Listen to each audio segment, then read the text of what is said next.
Rabbi Samuel S. and Irma Cohon Memorial Foundation was founded by my parents, Rabbi Baruch Cohon and Claire S. Cohon of blessed memory, to commemorate my paternal grandparents who worked tirelessly throughout their lives on behalf of Klal Yisroel, the whole peoplehood of Israel, as a unity that they saw as essentially indissoluble. My grandfather was a professor of theology and liturgy at Hebrew Union College for many years and wrote one of the seminal platforms of the Reform movement, the Columbus platform. My grandmother assisted him throughout. She actually wanted to be a rabbi herself, but it was a little before the time they let that happen, so instead she married a guy who became a rabbi and worked with him and then preserved his legacy afterwards. The goal of the foundation is to give an award every year to someone who has done, or to multiple winners who have done great work on behalf of Klal Yisroel, the whole peoplehood of Israel, in several very specific areas.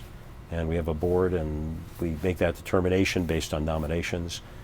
We've been very fortunate. We've had extraordinary people nominated and have had great winners. The very first winners actually had created something that seems archaic now, but it was the first index of Jewish books back when it was hard to find Jewish resources, and they did a fantastic job doing that. We've had winners who have saved Jewish populations in Sarajevo, Ivan Cherishnis during the Balkan War, and saved literally thousands of people. We've had winners who worked with Ethiopian Jews, the founder of NACOJ, North American Conference on Ethiopian Jewry, who worked to help bring tens of thousands of Ethiopian Jews out of Ethiopia and to Israel.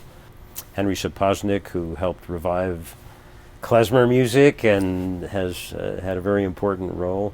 Music was important to my grandmother in particular. She published the Edelson Songbook, the first Jewish songbook, and still in use, actually, 60 years after it was published. We have people who worked in documenting the Jewish DNA and the genome projects, really just such a broad range. And really all of them, I think, extraordinarily deserving winners.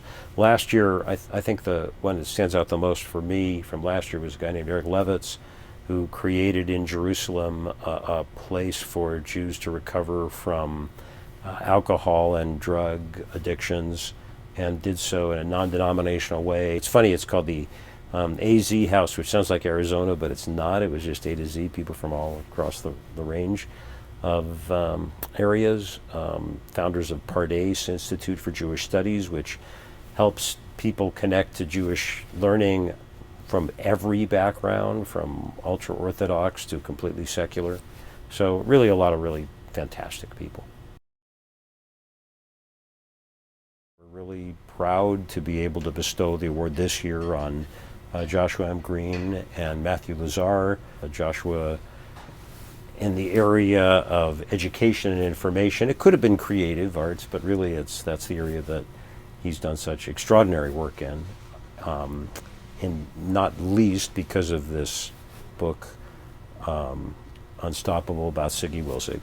And Matthew Lazar, having done tremendous work on behalf of Jewish music throughout his career, organizing, putting together choirs all over the world. The Zamir Choral Foundation has done more for Jewish music than perhaps any entity in the last 30 years. His reward was in the area of creative arts. It sounds very stale to say, oh, it's Tikkun Olam. We're supposed to do this because we're supposed to heal the world. So I'll tell you a little bit about what that really means. I teach a lot of Jewish mysticism. I teach a lot of different Jewish stuff, but I teach a lot of Jewish mysticism. Tikkun Olam in Jewish mysticism is gathering together the broken shards in this world to try to restore God's presence. Truth is, God can't do anything in this world if we don't help. And maybe because I like Kabbalah and Zohar so much, there's an understanding that God can't even really be fully present in the world unless we turn to one another in love and bring God's presence here. And so whether people know anything about mysticism or not, whether they know anything about Kabbalah, I think that that's a central aspect to the way that so many Jews think about the world. We don't sit around and wait for HaKadosh Baruch Hu to come solve our problems. The Ribono Shel Olam, the master and creator of the world, isn't necessarily going to come in and take over where we need God to take over. So we have to make sure that God's work is done here. This is our world to save. Life is difficult. There's a Yiddish phrase, Schwer zu sein a Yid. It's hard to be Jewish, right? It's hard to be human. Just getting by every day is a challenge for a lot of people.